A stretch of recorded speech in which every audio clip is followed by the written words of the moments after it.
ಲೋಕಸಭಾ ಚುನಾವಣೆ ಹಿನ್ನೆಲೆ ಎರಡನೇ ಹಂತದ ಮತದಾನ ನಡೆಯುತ್ತಿದ್ದು, ಎರಡೂ ಕೈ ಇಲ್ಲದ ಮಹಿಳೆಯೋರ್ವರು ಕಾಲಿನಿಂದ ಮತದಾನ ಮಾಡಿದ್ದಾರೆ.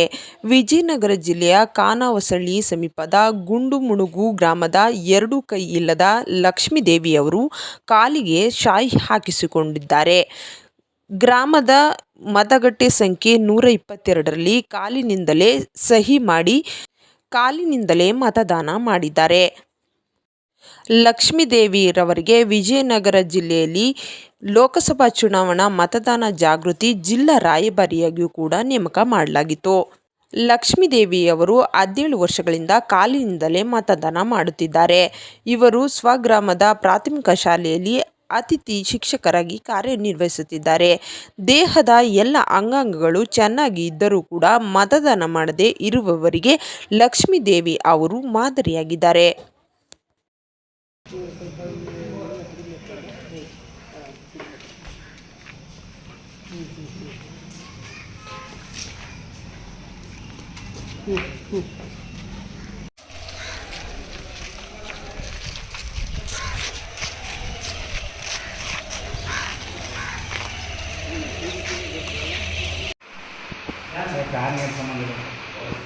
ನಮಗೇನು ಫ್ಯಾನ್ ಬೇಕಂತ ತೋರಿಸಿ. Thank you madam.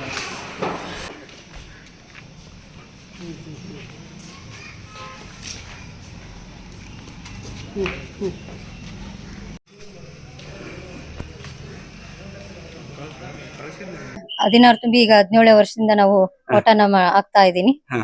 ನನ್ನ ಹೆಸರು ಲಕ್ಷ್ಮೀದೇವಿ ಅಂತಂದು, ಬಳ್ಳಾರಿ ವಿಜಯನಗರ ಜಿಲ್ಲೆ ಕೂಡ್ಲಿಗಿ ತಾಲೂಕು ಗುಂಡುಮುಣುಗು, ಮತಗಟ್ಟೆ ಸಂಖ್ಯೆ 122. ಈ ಸಲ ನನ್ನ ಲೋಕಸಭಾ ಚುನಾವಣಾ ಒಂದು ರಾಯಭಾರಿಯನ್ನಾಗಿ ಆಯ್ಕೆ ಮಾಡ್ಕೊಂಡಿದ್ದಾರೆ. ಯಾಕಪ್ಪ ಅಂತಂದ್ರೆ ಈಗ ಚೆನ್ನಾಗಿ ಇರ್ತಕ್ಕಂಥವ್ರೆ ಹೋಗಿ ಓಟನ್ನ ಹಾಕ್ಲಿಕ್ಕೆ ಒಂದ್ ಸ್ವಲ್ಪ ಹಿಂದು ಮುಂದು ನೋಡ್ತಾರೆ, ಏನ್ ಬಿಡಪ್ಪ ಅದನ್ನ ಹಾಕೋದು ಅಂತಂದು. ಆದ್ರೂ ನಮ್ಮಂತ ಒಂದು ನನಗೂ 2 ಕೈಗಳಿಲ್ಲ, ಆದ್ರೂ ನಾನು ಪ್ರತಿ ವರ್ಷನೂ 1 ವರ್ಷನೂ ತಪ್ಪಿಸ್ದೇನೆ ನಾನು ಓಟನ್ನ ಹಾಕ್ತಾ ಬರ್ತಾ ಇದ್ದೀನಿ.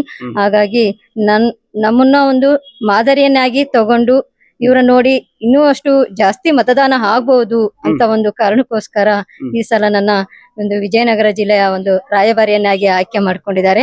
ನಾನು ಸಹ ಪ್ರತಿ ಒಂದು ತಾಲೂಕುಗಳಿಗೂ ಸಮೇತನು ನನಗ ಕರ್ಕೊಂಡೋಗಿ ಮತ ಒಂದು ಪ್ರಚಾರವನ್ನ ಮಾಡಿದ್ದಾರೆ. ಒಂದು ಒಳ್ಳೆ ರೀತಿಯಾಗಿ ಮತ ಆಗ್ಲಿ ಅಂತಂದು ನಾನು ಈ ಸಲ ಕೇಳ್ಕೊಂತ ಇದ್ದೀನಿ.